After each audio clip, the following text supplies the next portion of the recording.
Jeremy, how long would it take you to drive to outer space?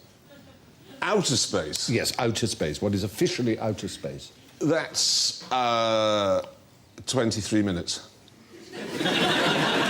I can believe that, actually. Is outer space outer as in from Earth, or is it from the sun? No, from... It's just from us, and it's just above where I am. Is if it? you're tall, I'm nearly at the edge. No. And it's 600 miles It's actually... to the top of the ionosphere. And that's widely considered to be the start of space. But whether that's considered to be outer space, I don't know. Are you counting that as outer space? No, outer space begins, according to the Fédération Internationale d'Espace or something. Who are French? Yes, it's actually only 62 miles to outer space. No, it isn't. Straight up. No, it isn't. Oh, OK. Wouldn't it depend on the traffic? 62 miles Yeah. is what you're saying is outer space. Did you know there was a man called Joe Kittinger who once jumped out of a hot air balloon at that height? 1961? Oh, dead Joe Kittinger. No, he's not. Him. Flat. Just flag up one small thing. Go on. There isn't actually any sort of road system. No, Well, I've often wondered, why could you not, if it's only 62 miles to what people call space, why can't you just build a ladder? I mean, it can't be beyond the wit of man to build a ladder that just goes straight, and then you could walk up it, save a lot of bother. yes. And Oxygen pack necessary, but... Yeah. Yes. Well, you've got an oxygen Jet mask, stream. maybe a lift. Oh, lift would be good. Why Once you couldn't get up do there, that? there's nothing really there, is there? Not It's much. a bit like Norfolk, isn't it? You just be careful. There's a rule with asking directions, though, which men tend not to do, I think, as much as women, but if the person you ask says, drive on. I've parked on their foot.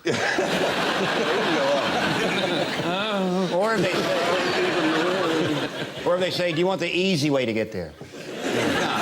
I want to be tortured and left for dead on the side of the road. I was in Canada once, and I'm asking directions. I was trying to find this friend's farm, and I stopped this farmer, and he says, you go down the road about 3 miles, and then you'll see a big dead possum in the middle of the road. And go left there. Well, how do you know the dead possum will be there? And he said, well, would you pick up a dead possum? Good. I was getting directions once on the phone, and I was actually writing them down. And I realised after about a minute, I'd stopped listening and started drawing. I had a great big elephant. Big bollocks on it and everything. And I just realised, and someone said, we were actually driving along, so I said, where is it? I said, well, you go down the left. Ooh. If you ask a lady for directions, she'll ask you a question back. So if you say, do you know where the post office is? She'll say, do you want to buy a stamp? And you find you're having a nice chat and everyone's friends. Yeah. But you have no idea where the post office is. So there you are. If you could drive straight upwards, then it would take under an hour if you were going at about 60-odd miles an hour. Outer space is defined as anywhere outside a planet's atmosphere. According to the Fédération Aéronautique Internationale, this is 62 miles above the surface of the Earth. Apart from the obvious, what's unusual about the New Guinea singing dog? Did you say apart from the obvious? Well, the obvious being that it's a singing dog, yes. It's the only singing dog never to have been on Esther Ransom. It's a tiny little dog and a huge bath of potpourri. It sings so high that no one can hear. Well, we do. You can actually hear him sing if you want to. I think we've got him singing. All right. Go on, then.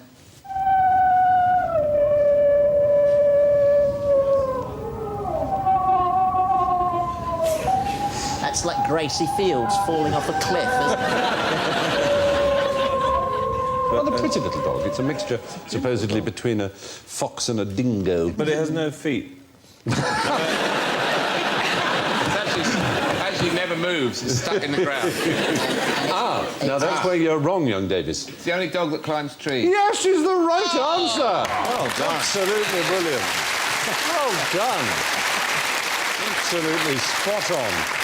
You know, like tigers, the New Guinea singing dog is also extremely rare in the wild and is best known from the 150 examples living in the US. There are more of those in the US than in its natural habitat. Again, dogs, like chickens, have an amazing How many chromosomes have you got as a chicken, do you remember? 78. 78, well done. 78, God, you really are absolutely on fire, young David. Now, Jimmy, how many burglaries are committed in the UK by koalas every day? Every day? Yeah.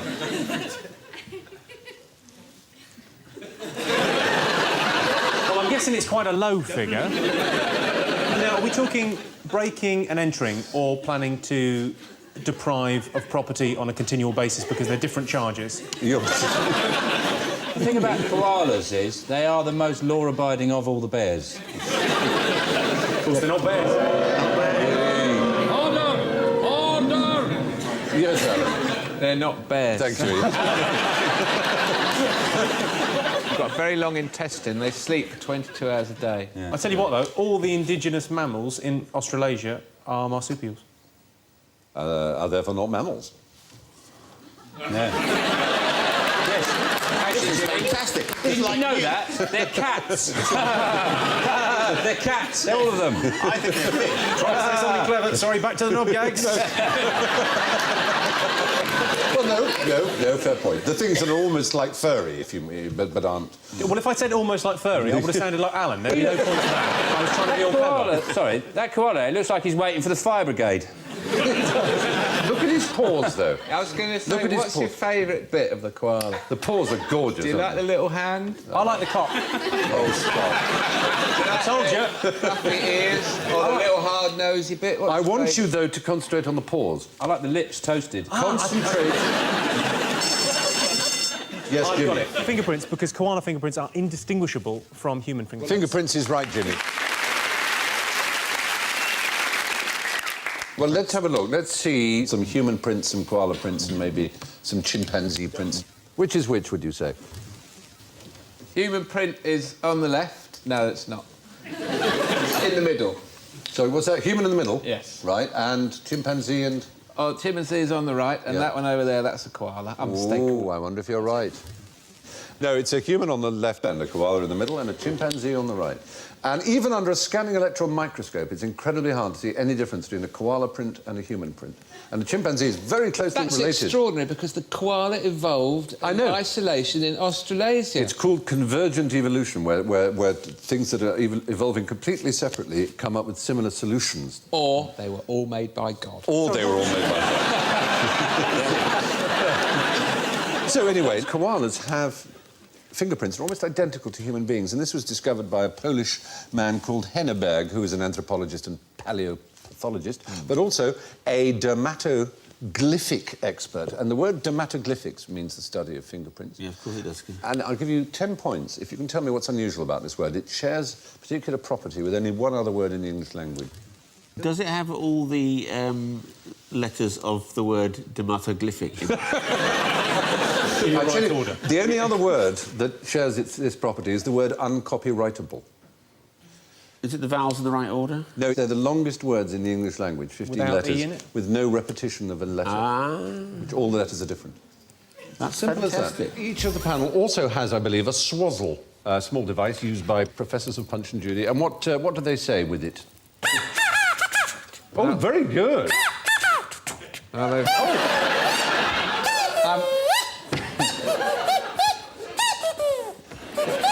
Which way in does it go?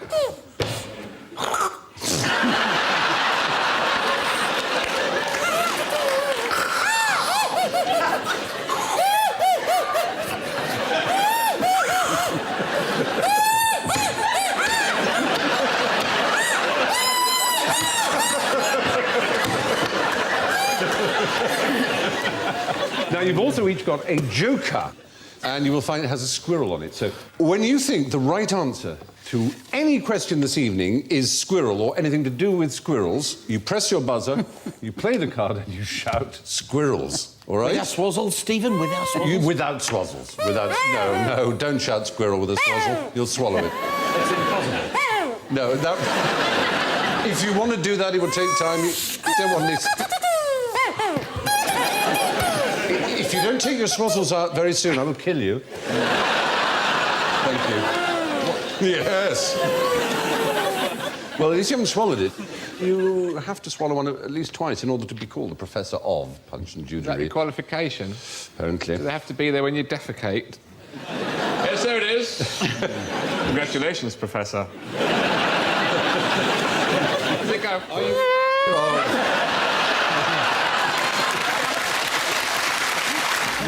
Cat derives from the Latin catulus, Clive.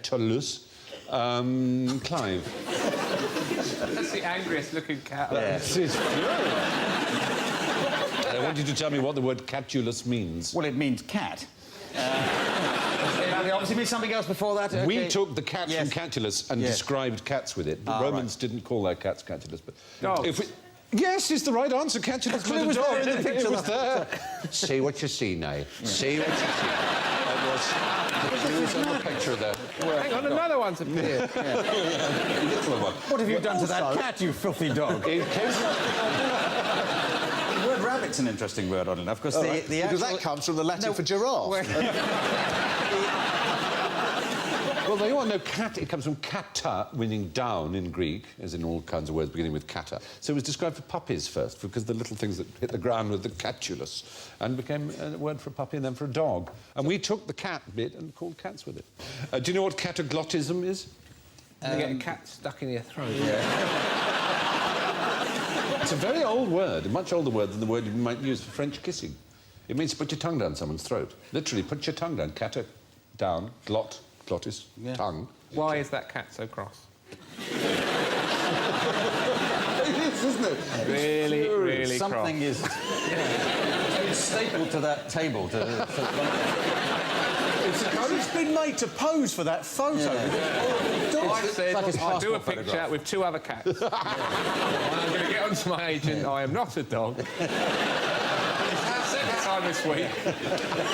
I'll do this one more, and then I'm going. It's a wonderful theory, because the more you look into its eyes, the crosser it seems to get. Doesn't it? It's just absolutely... Yeah. Puss is actually from the ancient Egyptian, pasht, meaning cat, or moon, incidentally. Why is pussy another word for front bottom? I don't know, it's not my area of expertise. We've covered before. Now, this is the big one. 200 pointeroonies at stake. For those 200 points, what is that? That's a cuttlefish. I know what that is. That's a text message from someone who's very pissed. It's a process, it's a happening, it's a, as it were, a chemical episode. Is it some sort of an explosion? That's brilliant. She's right. Is there some sort of food stuff involved in it? This is brilliant. My God.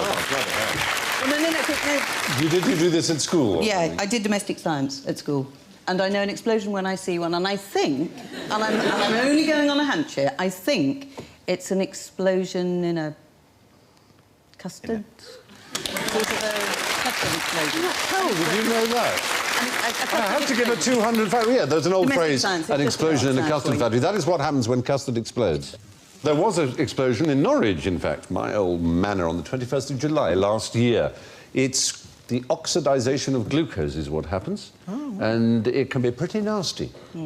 What custard facts can I offer you? There was a food survey conducted in the year 2000, and it was discovered that 99% of all British people recognised the brand Bird's custard.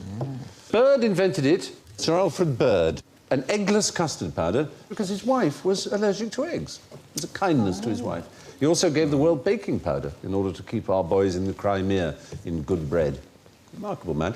Yeah. What do the French call custard? Custard. Yes, but no. They don't really have a word for custard. They don't believe it exists. I mean, that's to say, they just don't recognise... Take some over and pour it on them. Well, I mean, what we call custard, they call crème anglaise. Yeah. But they don't sort of recognise... But what we call confectioner's custard, they just call crème, and what they make... You know what? I was in a restaurant today, and it said apple pie with crème anglaise. Yes, that's custard. And I thought... Pathetic. I'll have it anyway. Yeah, I think it's custard. What would you Was say if you thought, I want stuff, custard on it? I'm afraid, sir, it does not exist. You have placed me into an existential quandary. I'm afraid I'll have to leave the restaurant. You, sir, you are bound for life. Why would you go to the restaurant in London? Why would they do that in London? Poncinous. What's Sheer wrong with them? pretension. They don't want custard on the menu, do they? Come on, no, exactly. They think it's in for dig. I bet they make proper real custard instead of nice custard out of a packet. Third stuff. I must say I prefer real things. And do you know what I love about custard? Viscosity. I love viscosity. Because when you put the spoon through, you have exactly the amount of push with the spoon. You use the same amount of energy as you would if you were pouring water onto your pie. Well, what? Except in France, where you just do that over an invisible bowl. Did you know that if you have muesli, you can have it with water, tastes the same as it does with milk? Exactly. Except less milky and you. It's a lot better with Lambrusco, I have to say. Tonight, any flamencos you give in Pyong score Barney, and I'll also give you 2 Sundays.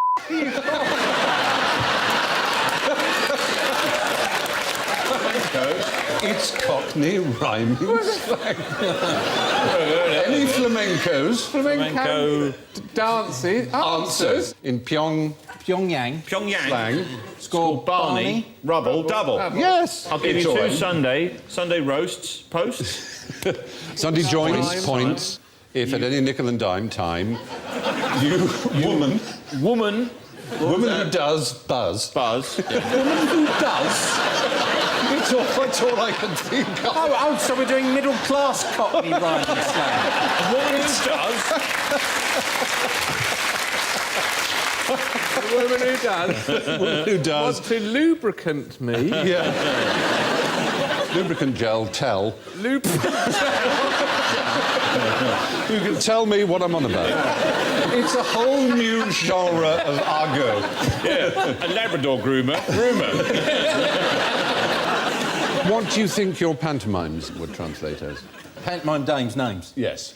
Phil Jupiter's is Cockney rhyming slang for hypochondriac.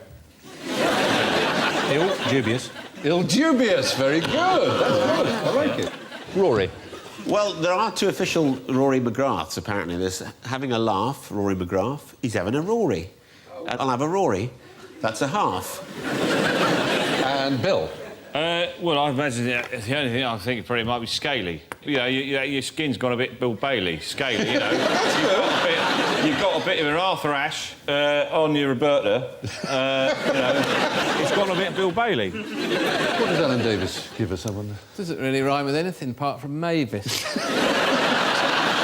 Unless you know someone called Mavis. Yes. It's Alan Davis. Mavis is the old word for a thrush. Yep, it's a so you thrush. could say, I've caught a bit of Alan. Yeah, that's true. It's gone a bit Bill Bailey. Yeah. What's the commonest metal in the human body? Ooh, that's a very good question. Iron. Iron? Oh dear, no. I think it's mercury.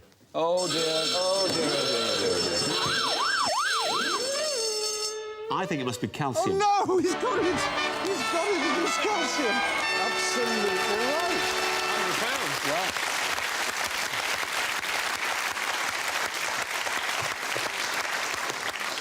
Because the bones are mainly calcium phosphate crystals, aren't they? Yes. Yeah.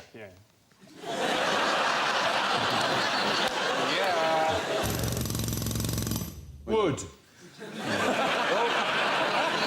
Calcium atomic number 20.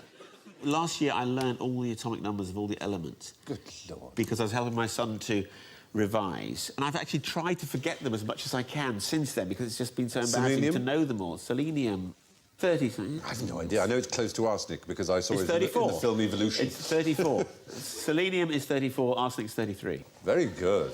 Isn't it good? But we calcium, should really put railings round you and have children come and stare calcium, at I you. presume, because calcium phosphate is the main constituent of bones. Indeed, calcium is as a metal is almost never found in nature. Phosphorus is, of course, I think 15. Yeah, let's move aside from the slightly more... We're doing atomic number wheelies now. Wow! You pull up outside pubs and go, selenium 32. Calcium comes from the Latin calx, isn't it? Meaning a stone or a pebble, from which we get calculus and calculation, and recalcitrant, and all kinds of words. There you are. It was discovered in 1808 by Sir Humphrey Davy. I think recalcitrant actually comes from calx meaning a heel, not calx meaning it's kicking back. You're right, you should have points to that. It is indeed from a heel, you're quite right. Now, this is a team game, isn't it? I'm on his team. And what's another name for the common cormorant? Yes, Rory. Sea crow. Oh, very good, it is. That's the right answer. The Latin name is Phylacrocorax. What are you going to say? Can I just give the Latin name? The cormorant is the Phylacrocorax carbo. The shag is Phylacrocorax aristotelis. It doesn't have the white face and the... This is brilliant. I mean, this is everything I've got written down. Tosser, mate. Only... Oh, no. Poor Rory. It's a fair question. I only get called tosser by other people. The reason the sea crow is the actual word cormorant comes from Corvus marinus, which is the Latin for sea crow. Old swatty. Yeah. The Phylacrocorax graculus would be... It's the crested cormorant, isn't it? Yes, because the graculus is a jackdaw. No, a jackdaw is Corvus monedula. Yes, but it's another word. It's the actual Latin name. The actual Latin name for a jackdaw was graculus. OK, so let's not fall out over this, Stephen. No, it's what... No, I'm saying real Latin. No, you might be interested. Roman people actually call birds things before they want.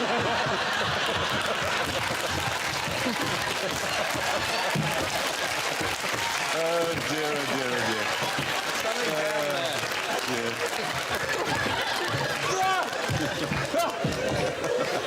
Sorry about that. I'm so sorry. That's all right.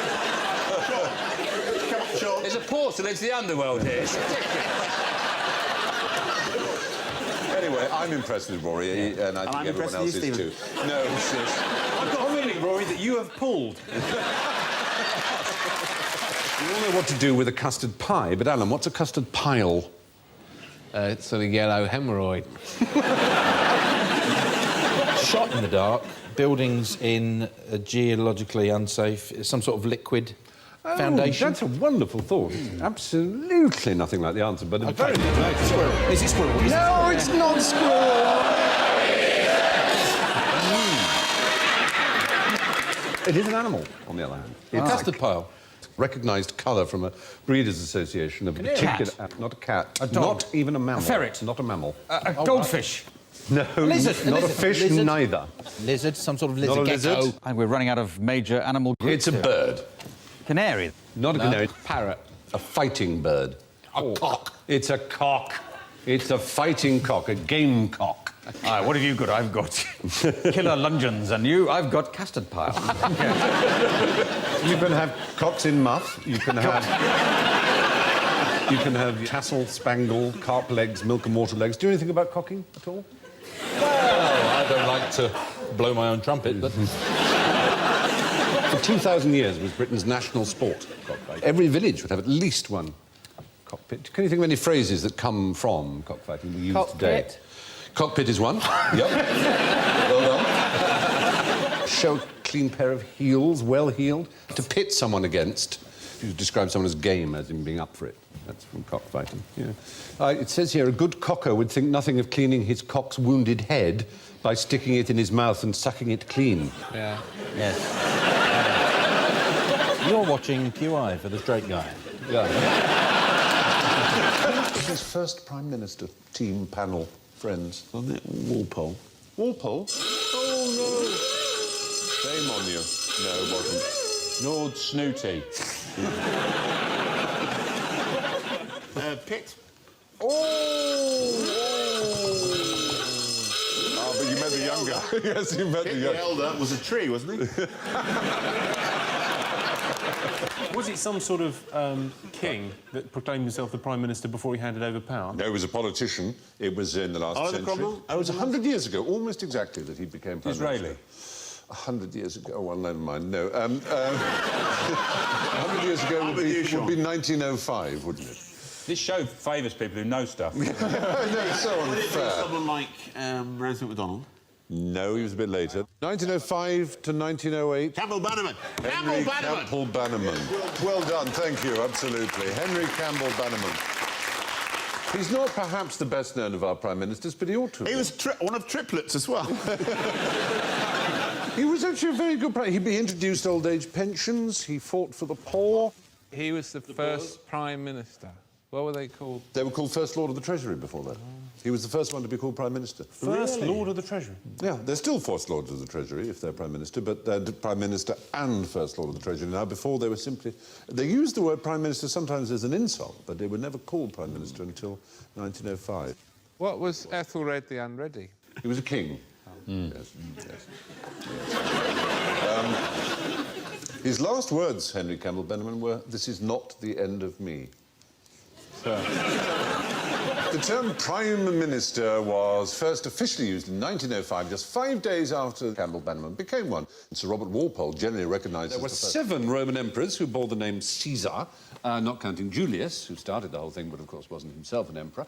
We all know what he did. He came, he saw, he conquered. But what did Nero do?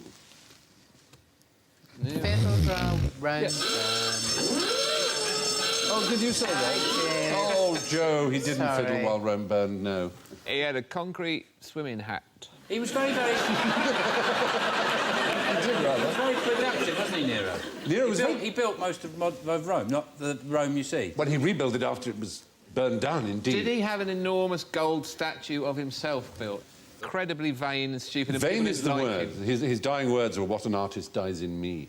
And he played... Was there someone in him at and the of course...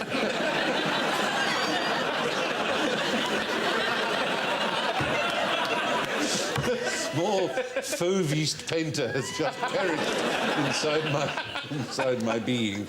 Well, anyway, no, of course, the fiddle didn't exist in Roman days. The fiddle was invented, in the 15th century, I think, something like that. So he would have played Custard or something, a sort of lyre-like thing. But was he doing it like a sort of fire engine alarm? Like... Well,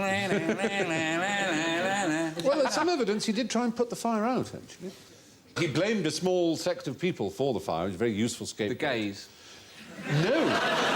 Even smaller, slightly less well-dressed, and oddly enough, to this day, enemies of the gays. It wasn't the Chavies. No, it was even worse than the... It was those damned Christians, yes. Nero, played by Christopher Biggins, of course, in TV's popular I Clavdivs. I Chavdivs. Yeah.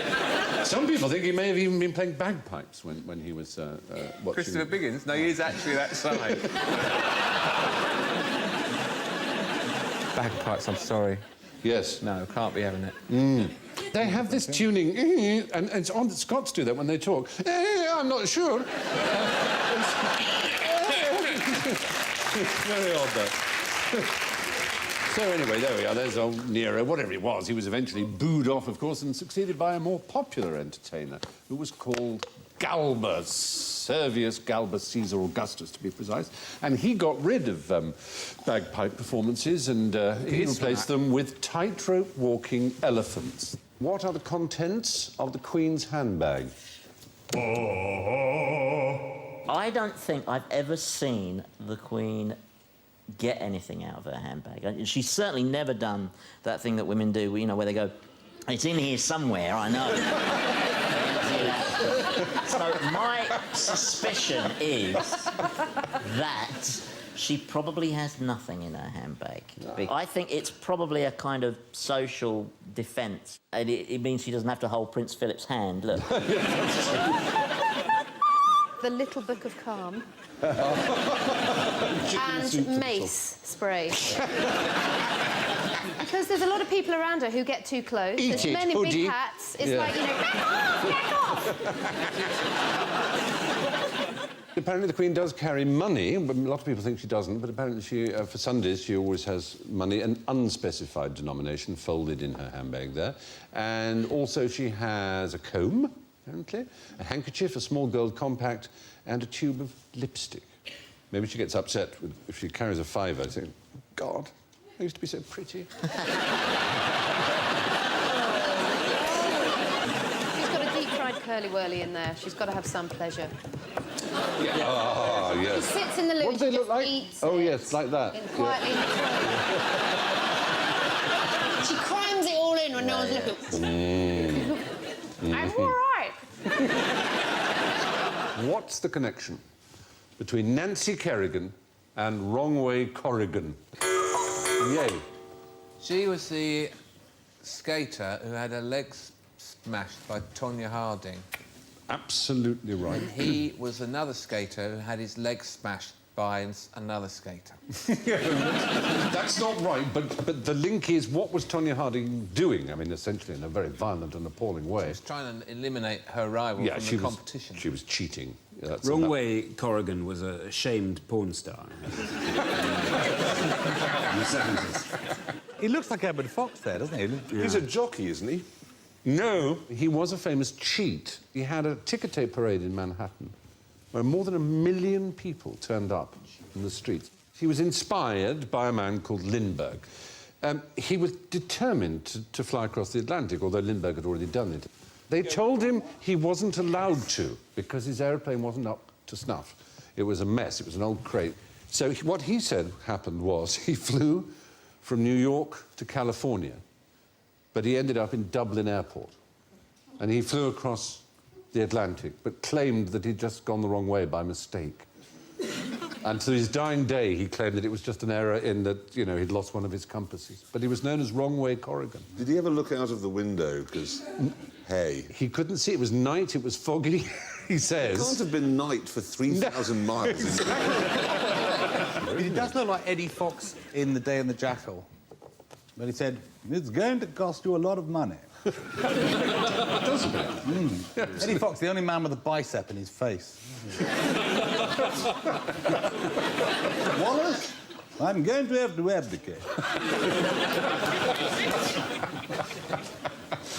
I was in a play in Chichester years ago, 20-odd years ago. The first play I was ever in. And he was in another play, but I got to know the DSM, as they're called, the Deputy Stage Manager, very well. And she'd not met him, and he suddenly appeared and put a hand on either shoulder and leant into ear and said, if we do go to bed together, it'll be strictly on my terms. Hell of a pick-up line, isn't it? Ed was one of these guys, he says that he just upstairs into space and suddenly says something. And he was sitting in a dressing room, possibly at Chichester again, actually, and he said, I'm so glad there are no homosexuals in this company. Everyone just looks at him. The other lot in the Antony and Cleopatra play are an absolute fleet of Berties. Okay, who was the first president of America? Washington. Another two. No. Surprisingly not. No, he was probably the 15th. See? He was the first president of an independent United States of America, but there had been many presidents of the United States in Congress assembled, presidents of the Continental Congress of America. Mm-hmm. And the first one was called Randolph, Peyton Randolph. The second one was called John Hancock. Oh, Hancock, And yeah. what does John Hancock mean? Fingers on buzzers quickly, if you're an American. Oh, you got there, David. It means signature. Yes. I was just very alarmed when I first went to America and was told to put... I just only did John Hancock on the... What? Where? Just put your John Hancock down. Whoa. But that's what it means. They use it all the time. Well, it's the reason being is that on the Declaration of Independence they all signed it, and everyone went sort of, and that's me. Hancock came along. John Hancock. Hancock. It is. So you can actually see it from space. But you're right. His is the big signature on the Declaration of Independence. So there you are. There were 13 others after Peyton, and then on 30th of April. 1789, George Washington was sworn in as the first president to be independent. I'm holding a pen. That brings me cleverly to the Fisher pressurised space pen, of which you may have heard tell. It was developed after a lot of expensive research to enable astronauts to write in zero gravity. What alternative writing implement could they have used instead? Here comes the big noise. A pencil. Yeah. There is a kind of urban myth that the Americans spent millions on building a pressurised, gravity-free biro while the clever Russians just used a pencil. But in fact, they started off, both of them, using pencils, and the tip broke. And when the tip breaks, it floats around and it gets into short circuits, things gets into people's eyes and bodies. It's very dangerous indeed. Oh, but what a laugh that must be to have a pencil sharpener on the space shuttle.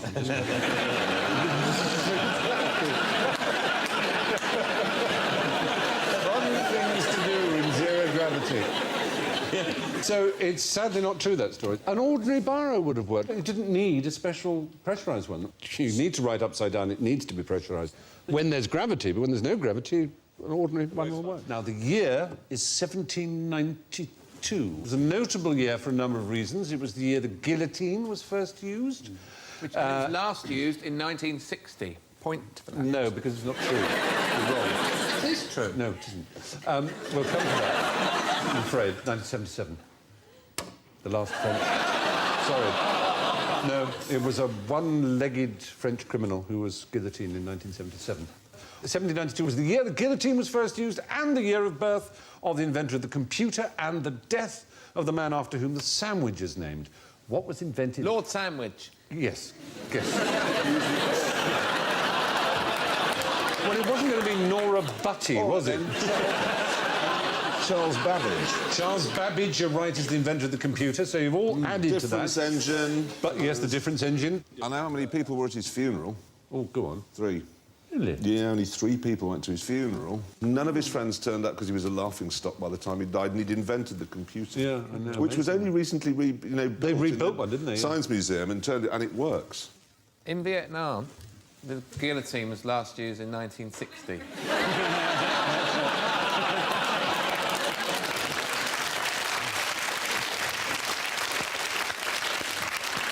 However, in France, in 1977... But En France. En France, exactly, en France.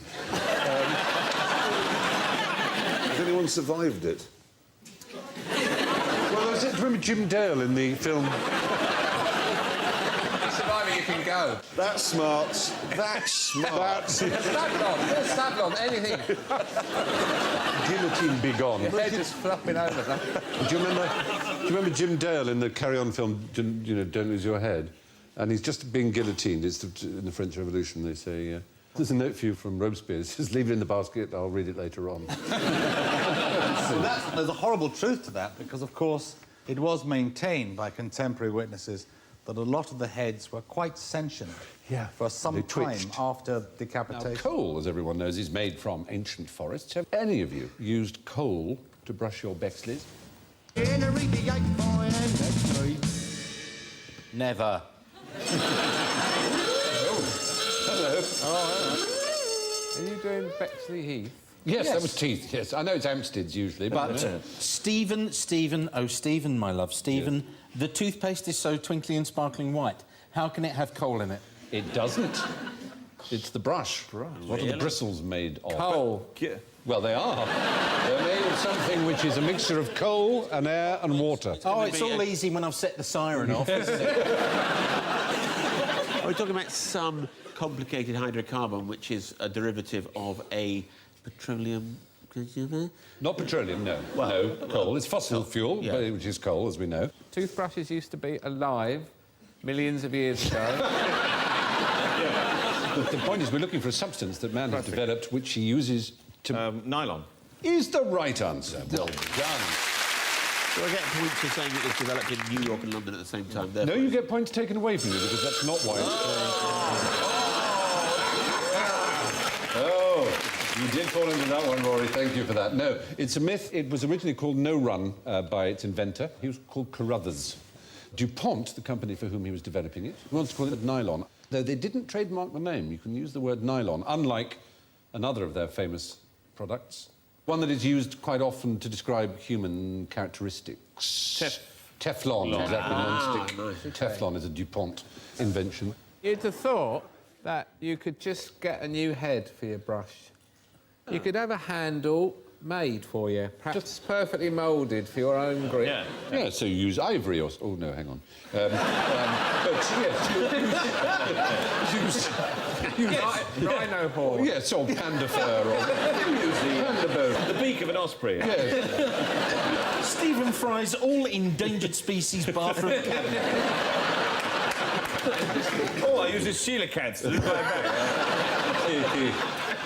No, poor old Carruthers. He gave us neoprene as well. He was a Harvard professor at the age of 28. Wetsuits. Wetsuits made of neoprene, exactly. And he invented that here in a very young man, and then unfortunately committed suicide by taking saliva when his wife was pregnant. He must have been very miserable. What? Did I say saliva? You said I think you did.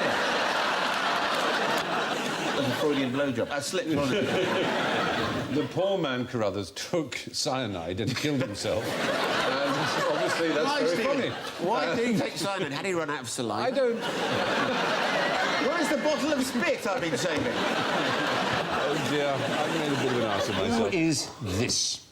Eros. Yeah. Well, thank you for falling into our little heffalump trap there. It's actually the angel of Christian charity. Eros. Eros was the Greek god of love. This is the angel of Christian charity. Why is it called Eros, then? Because people mistakenly thought it was Eros because it had a bow and arrow. Eros is Greek for Cupid, and they thought it was like Cupid's dart. Originally, the arrow pointed up a particular avenue, and the idea was the... Shaft. It was burying its shaft up Shaftesbury Avenue, which was named after Lord Shaftesbury, Ashley Cooper, the great... I know who he was. Tell me who he was the bloke that passed all those acts in the 19th century to stop children having to work 95 hours a week. Exactly right. It was a first, that particular statue. Do you know why? First one on one leg. No, not that. The material we're after. Oh. Bronze, copper, metal, steel, wood. Metal, certainly. Not wood. It wouldn't be the first wooden or metal statue, would it? Aluminium. Aluminium, there you are. Take 5 points, young David Mitchell. Very I good know indeed. something about statues of military personnel. Yes? On horseback. If they're up on their hind legs, like that, it means they died in battle. And if they got one leg up, it means they died on service, but not in a battle. And if they got all four down, it means they just died after, years later. Is that really true? If that's true... It's really true. I shall have the little elves, the QI elves. Oh, they're flashing me now. This is an urban myth and not true, it says. They're very quick. It feels like everything that I know is wrong. Oh, I'm so sorry. Is that Socrates? Did he say that, or am I the first? That's what comes when you acquire your knowledge by overhearing blokes in pubs. Yeah. It is a general rule that if any fact given you starts with the word apparently, what kind of creature was actually the first to be sent into space? A monkey. Oh, dear. A squirrel monkey. And what did you say? He said dog, I sir. think he did say dog, didn't you, John? Yeah, John said dog. I bet it was something that they didn't know had gone into No, they space. sent it deliberately. Fly. Fly is correct. Do you know what kind of fly? What sort of flies there was? Fruit fly. You divide points between yourselves. Very good indeed. Why did they do that? Well, they're very light, so there was no payload. They sent them up in July 1946 on an American V2, along with some corn seeds. But fruit flies, why are they used so much in science? Because they can talk and they tell you exactly what's going on. If you're a fly and it's weightless, what happens then? You suddenly sort of stop flapping and go, hang on. This is what I've always dreamed of. No effort. They just say like that. In space, when they go to do number 2, they do it in the wall. They dock into the wall. You're all right. All right, thank you, Davis. So, one of the things about fruit flies is they... Thank you. But there's no sound in space. No. So you can't hear your own parts. So amused. That's what's so sweet. He is absolutely adoring it. No, 61% of all known human disease genes have a recognisable match in fruit flies. Fruit flies also go to sleep at night, rather sweetly. So they get a cold then? They get the common cold? But they well be one. And the other thing is, every 2 weeks you've got a new generation, so any experimentation you do, you can observe very fast what happens. Yeah. Scientists who work with fruit flies give them jokey names, and I want you to tell me why they're called what they're called. There's a breed, a gene strain, called the Cannon-Barbie fruit fly. Why is it called that? They've got no penises. Yes, they have no external genitalia, quite right. There's one called the Maggie. Why would that be called the Maggie? Handbag. Bit fascistic. Hates the unions, bit right-wing. No, because it suffers from arrested development, like Maggie in... The Simpsons. Yes, someone in the audience got that before you. They must award themselves a point. So there's the Maggie one. There's the Cheap Date, which is sensitive to ethanol intoxication. China.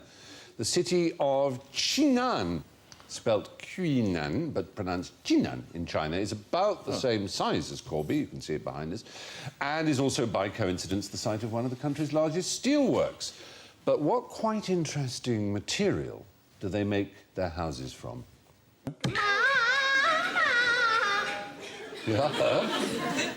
I don't know, is it dinosaur eggs?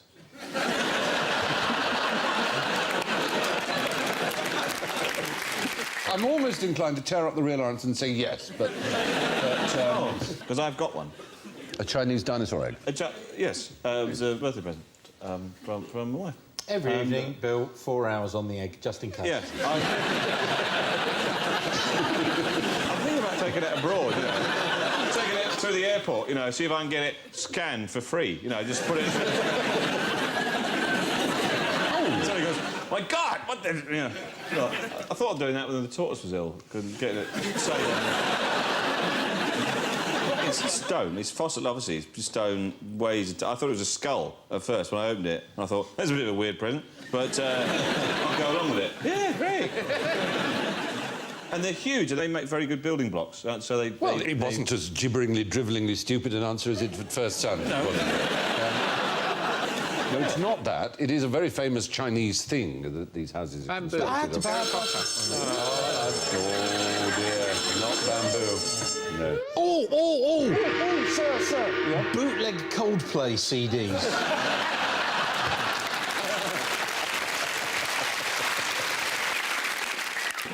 Bits of the Great War. Yes is the right answer. Help yourself to 10 points. Absolutely right.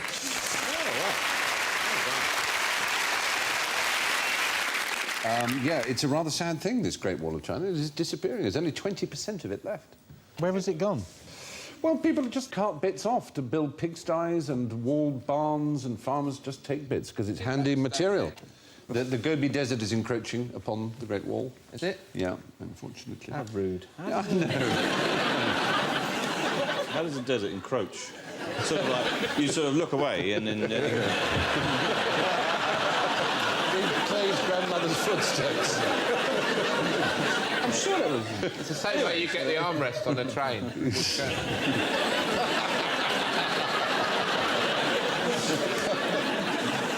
They should convert it into flats or something, you know, something useful. That'd be brilliant. If they converted it into flat... Look, it's thick enough for flats. You just need to knock a few windows on either side. And then you could probably have, you know, 400,000 or 500,000 flats all the way along it. And then people would look after their own bit with, you know, window boxes and everything. Or a retail opportunity. The Great Mall of China would probably do it. That would do it. But, no. But there you are. There are points all round to everybody who deserves them and none to those who don't. In the Middle Ages, what shape did people think the world was? Flat.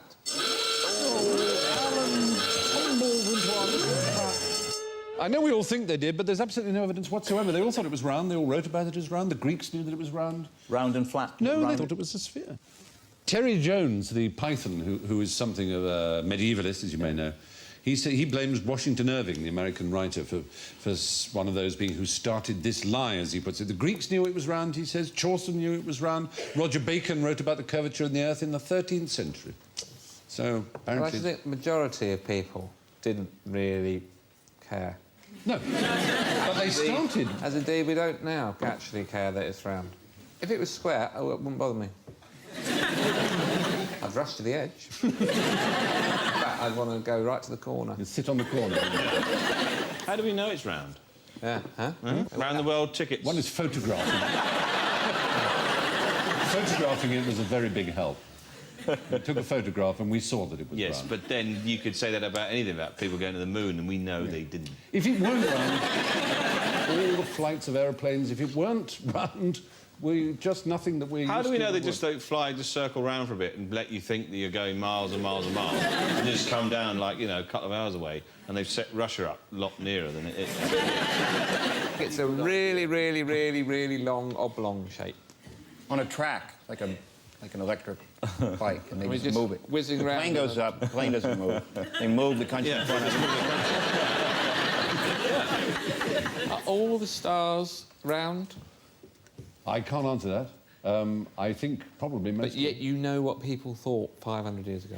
Can I read books? Yes. Have I visited every star in the universe? No. Is that something that you find difficult to understand? You set me off. You've set Sir off again. Don't you think that this series has reached the point, with a dedicated following who trust us, that this would be the point where you could say just one thing in a show? You could say, just like this, the world isn't round. It's been proven. Most people will now believe it who watch this show. Well, I can say with some confidence, ladies and gentlemen, the world is not round. It is an oblate spheroid. No, that's not what I meant. No, I'm sorry. I was being literalist. Pine cone. If you'd said the world is shaped like a pine cone. Just to see how many letters we get. Yeah, it'd be interesting to see, wouldn't it? Get some at last, anyway. Apart from the, well, you know who you are, don't you? And I tried it, and it was a disaster. Yes, no, since the 4th century BC, almost no one in the history of the world has believed that the Earth is flat.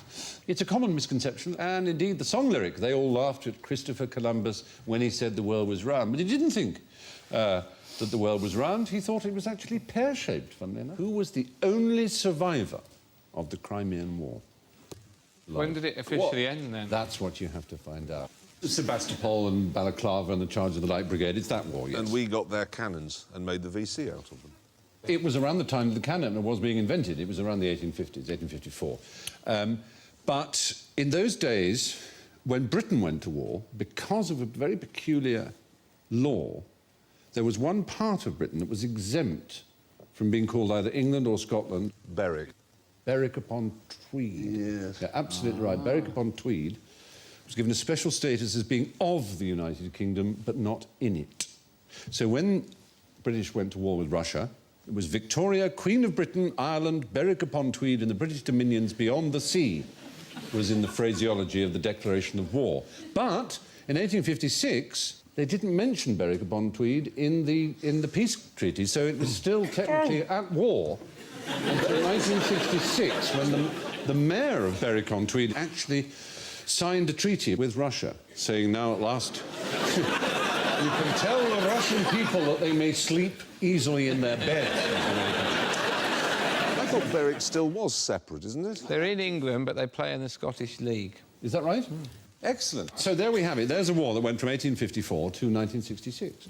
A creature that had been on a ship at Sebastopol in the war was still alive when the war ended. It was the only thing still alive. A tortoise is absolutely right. It was a naval tortoise called Timothy the Tortoise. Yeah. Isn't he just the one that just died? No, there he is. He's fine. He carried on living until 2004. Survivor of the Crimean War. He was the ship's mascot of the HMS Queen during the first bombardment of Sebastopol.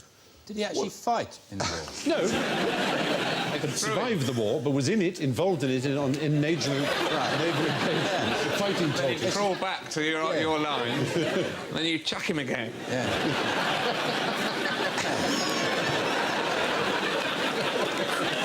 The glorious fighting tortoises in the British Army. They didn't use him to send messages. That's why it took so long. The enemy is coming. Has he delivered the peace treaty yet? He's on his way. Which is the largest lake in Canada? Width or depth? Not depth. Not Can depth. I attempt an answer at this? Yeah. Who cares? Oh dear. Oh dear. We were predicting that one. Yeah. Who cares? There are so many lakes in Canada, more than 1 million in Manitoba alone. Yes. And, you can buy a lake and have it named after you. It's because the water doesn't drain away. There's no water table. You can, but the one's really, really big. It's bigger than Albania. It's bigger Is it one than of the Belgium. Great Lakes technically Canadian? Are they all? No, you've avoided our little trap there, actually, which Joe didn't by saying who cares. If you'd said one of the Great Lakes, it would have been a big noise because this lake has to be entirely in Canada. What's the difference between largest and biggest? Well, in other languages, largest mean widest, I suppose, and biggest being just greatest in size. But largest we now mean to mean biggest. It originally meant wide. Large is wide in French, isn't it? Right, thanks. I mean, we are very lucky because we have both Latin and the Romance languages and the Anglo-Saxon languages to draw on, so we can say big and large. Yeah. Say little and small. Little and large. Little and large, indeed. Funny enough, when you said the deepest lake, the deepest lake is Lake Manitou. And Lake Manitou is a weird lake because it's also got the largest lake island in the world in it. And that island has got a lake in it, which is the largest lake in an island that's in a lake in the world.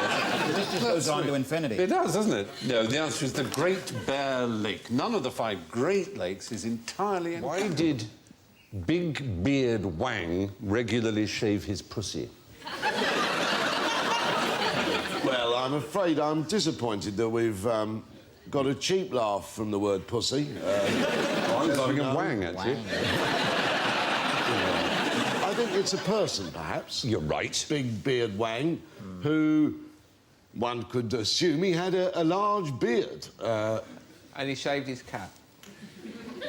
Well, he was a barber. He was a barber to a very famous man. Was he a Chinese barber? He was a Chinese An emperor, was there? A kind of emperor, I suppose, though. He would certainly not call himself one. But Chairman Mao. Chairman Mao, indeed. And Mao is the Chinese for... Cat. Cat! Exactly. Meow, you would think, but no, it really is. Mao is cat. Is that cat on the end of Chairman Mao's... That's why he's smiling. I don't remember that as one of those communist posters. It means cat, Mao, and it also means hat, oddly enough. So, Mao Li Di Mao means the cat in the hat. When the Titanic sank, what was the first thing that happened to the crew? Terrible luck for them, but they actually had their 6-month review. And...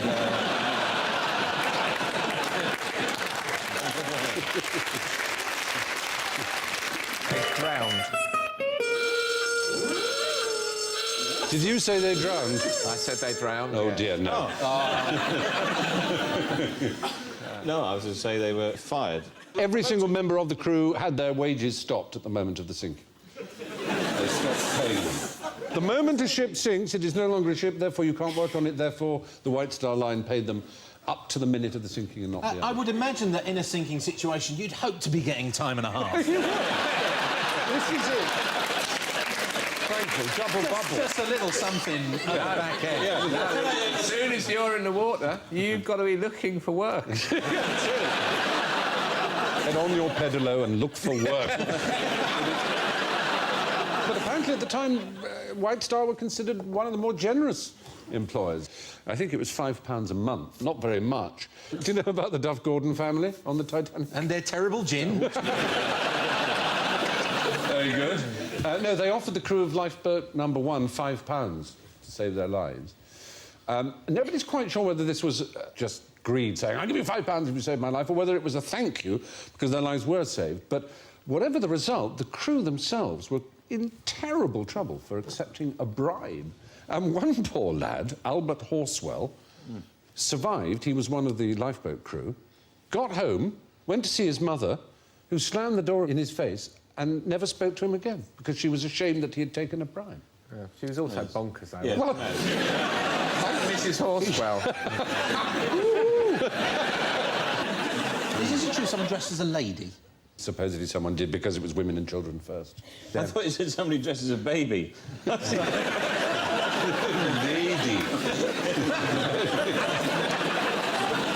Yes, Gugu, indeed. I have a lollipop, and I have no control of my bowels or urination. I am indeed an infant, and I know you think I'm Lord Albemarle, but actually I am a little baby with a beard. Yeah. Gugu. And, madam, might I tell you I've been a very naughty baby?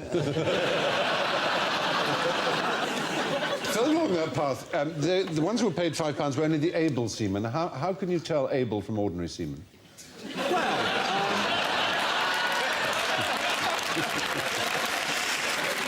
When you applied for a job as seaman on in the mercenary, you either registered as an able seaman or an ordinary seaman, and they accepted your word.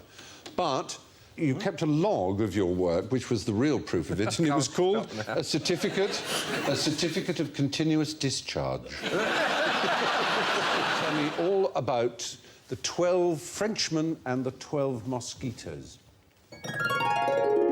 Dara O'Brien. Once upon a time, there were 12 Frenchmen called Happy, Sleepy, Arrogant, Furieux, des choses comme ça, bof, and Zutelor. That's 6.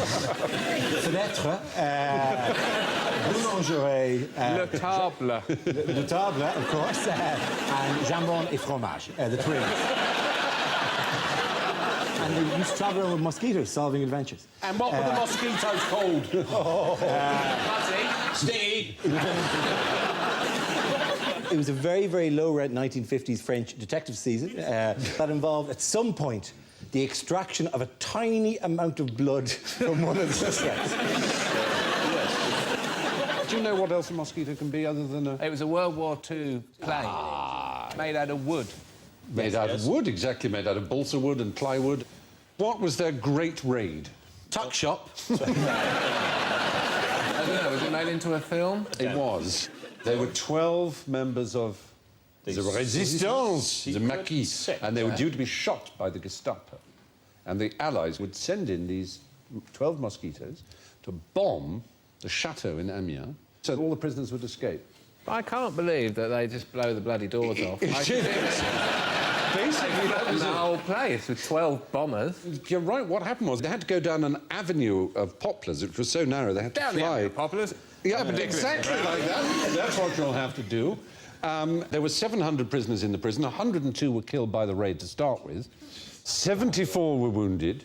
Yeah. Then 258 escaped, of which 179 were rounded up within the next few days by the Germans again. My girlfriend's grandfather flew one of those, and he actually goes now and visits in Germany with the Luftwaffe pilot whose plane he shot down during the war. And they go and they sit around and, you know, go, ha, great days. But neither of them speak the other language. Like he doesn't speak German, the Luftwaffe doesn't speak English, but they sit there and... Sit back. Yeah. The temptation, if you're standing behind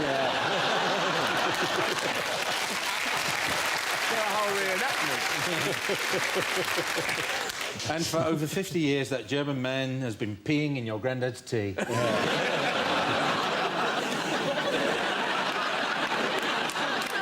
We had an Airfix model of one of those.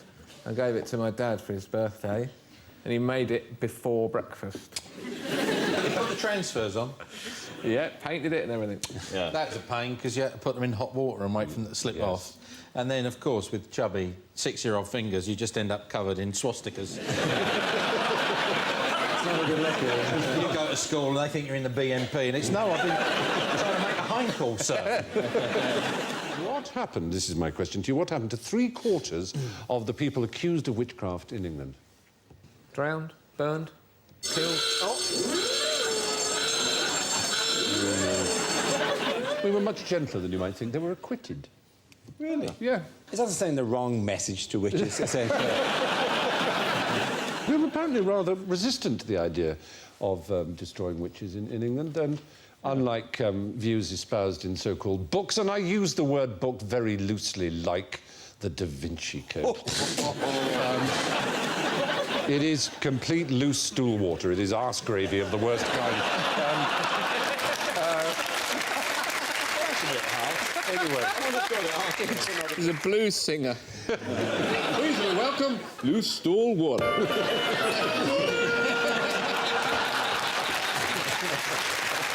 Very good.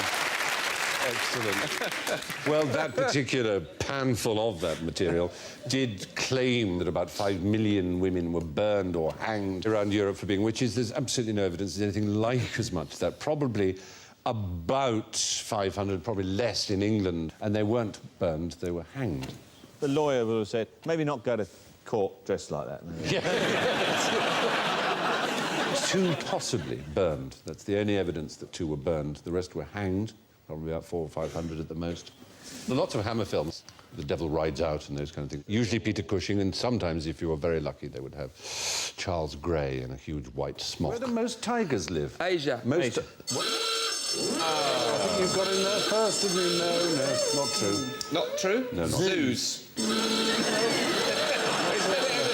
So you can have a couple of points off. No, not zoos, neither. Las Vegas. Well, America, certainly in America, private hands. Most big cats are in private hands. You know, I had to do a photo shoot once with a tiger, and these 2 blokes turned up with a big, enormous chain and a tiger on the end of it, and they said, shouldn't really handle them after the age of 10 months. I said, how old's that one? He said, 11 months. There's a wonderful animal handler woman, you know, a very gruff sort of woman. We were doing a scene where this dog was just shagging everything. And this woman, they're a very odd mixture of severe and unbelievably twee.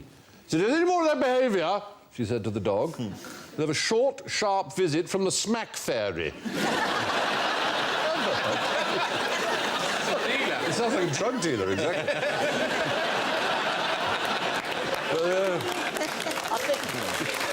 Extraordinary. Smack fairy.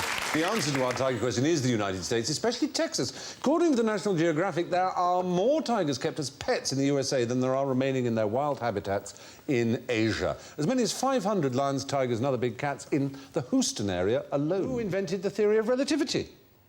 Oh, this is one of your... Oh, so little trust in the world. It was Albert Egmont. I'm not going to say. He was a very great physicist. Which one? Theory of relativity. Which one? The theory of relativity. Not the special one, not the general one. Very good question. The first theory of relativity.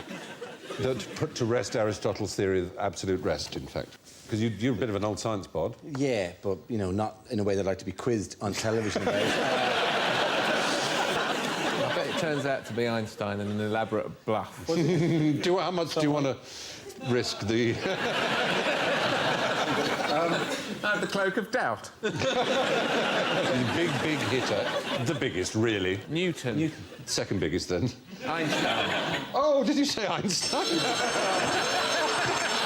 that care! You took so much care not to say Einstein. You know, fish bite hooks. No, Galileo Galilei. I'm thinking of Galileo. He just did telescopes. Tell him. Put him right about Galileo. Just founder of all modern physics. Could he make a good pasta sauce? Anyway, there we are. Einstein was responsible for the special and the general theories of relativity in 1905 and 1915 or 16. 15, I think you're right, yes, respectively. But the original idea of relativity